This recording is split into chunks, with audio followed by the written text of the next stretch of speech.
Namaste, dear friends, and welcome once again to Wisely Well Wednesday. 10th of April is celebrated as the birth anniversary of Samuel Christian Hahnemann, the founding father of homeopathy, the scientific, artistic healing art, which I have been blessed to be practicing for past 30 years. Over the years, I have been doing a lot of talks about various aspects of homeopathy. And today, I decided to focus on the preventive aspect of homeopathy, disease prevention in and through homeopathy. Now, usually, when patients come to me with their children and recurring coughs and colds, which is the season now, on the western side of the globe because it is spring, here in Singapore because untimely rains come and go. So, a lot of children are down with recurring colds and coughs. When they come to me, I give them an acute medicine which helps them relieve their cold. But after the cold gets better, they want to know why should we come back to you again? Now that's where the real work starts. And that is where we actually work on the immunity of the child or the adult, whoever it may be. That is where the real building of the system happens. And how do we achieve that? We achieve that through something which is known as a constitutional remedy, or sometimes it is called as the immune boosting remedy, or it is also called as the personality remedy. Now, let me elaborate a little further. This is precisely the reason when you come to the homeopath, a homeopath takes a long case. We ask you details about your work, about your family, about your relationships within your family, between you and your children, you and your spouse, you and your parents, you and your in-laws. At workplace, your relationships with your boss, what type of work you do, how much you enjoy, what is the physical, emotional, intellectual stress that you undergo at your place of work. We ask you about your social relationships. We also ask you what you eat. Not just what you eat, but what you like, what you crave, and what you hate, what you're averse to.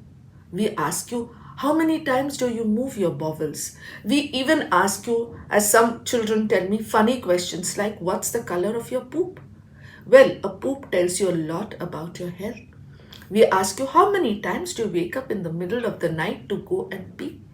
We ask you questions like what time do you sleep? What time do you wake up? Do you wake up scared? Do you take a cover? Do you take the cover right up to your head? Are your feet outside?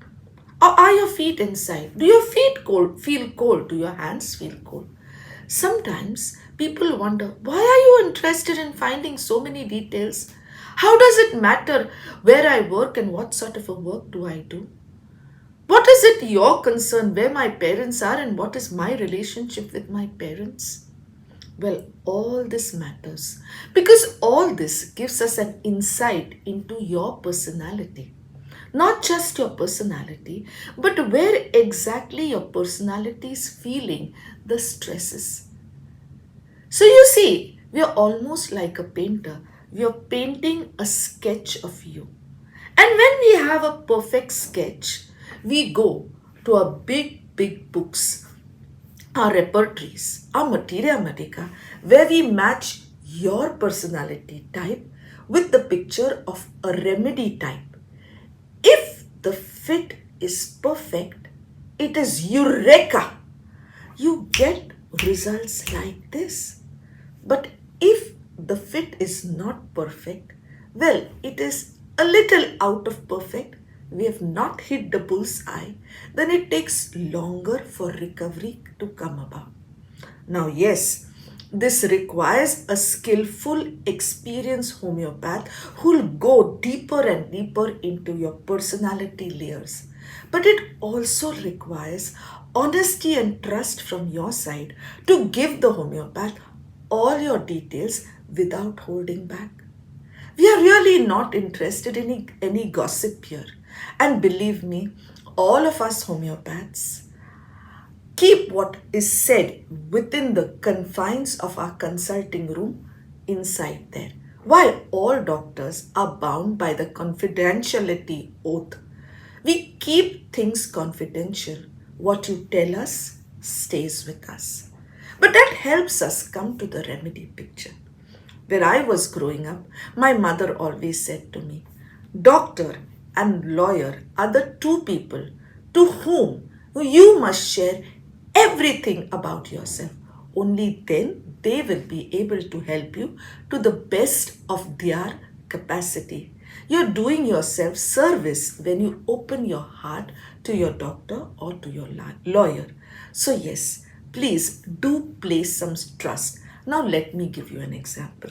It's not just children who, when they are not well, need to take their constitutional or deep acting remedies to help boost their immunity. The common thing, migraines. When migraine comes, hell breaks loose. Dr. Priya, give me appointment, give me medicine. Well, medicine taken, migraine gone. We don't want to come and see Dr. Priya again, do we? But that's the time we actually need to work on our system, because the medicine that you take in between will help reduce not just the intensity but the frequency of your migraine attack. So the work that you do in between when there are no symptoms is actually the time when you're building on the reserves of your human system. It is kind of like this: the soldiers or the army doesn't get ready when war breaks loose, do they?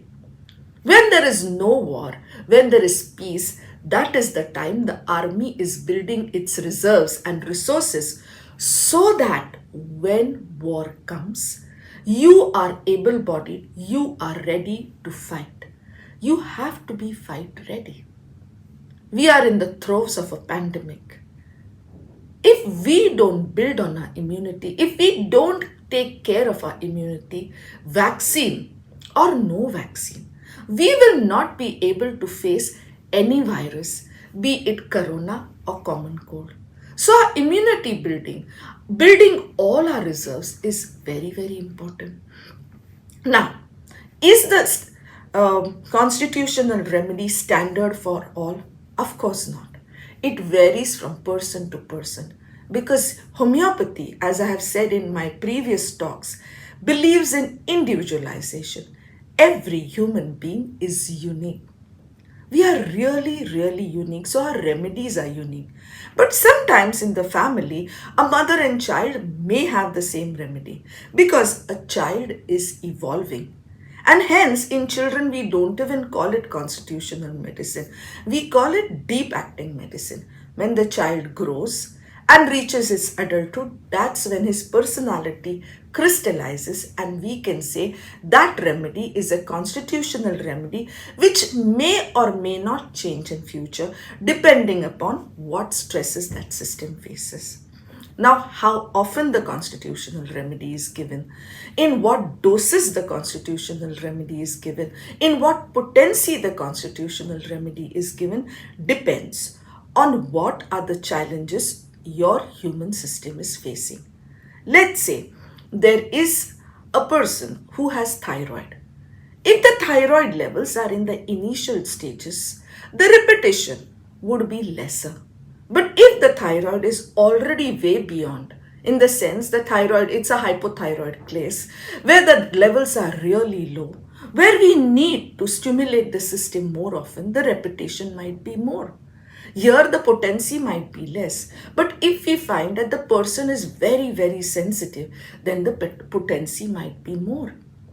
Now, it is how we vary these is depending on the understanding of that personality that we gather in the first and initial case taking. Hence, the first case taking is the most important of the entire case taking lot, because here we are trying to analyze how many doses of the constitutional remedy we will give, which potency we'll use, and what exactly is this constitutional remedy. Once we know the constitutional remedy, we even know what are the possible acute remedies that will come, what possibly could be the deep acting of phase remedies that will come. So it's like the central rod on which other rods of healing are like spokes. Now, do you understand? When you go to the homeopath next time, go with an open heart, go with trust.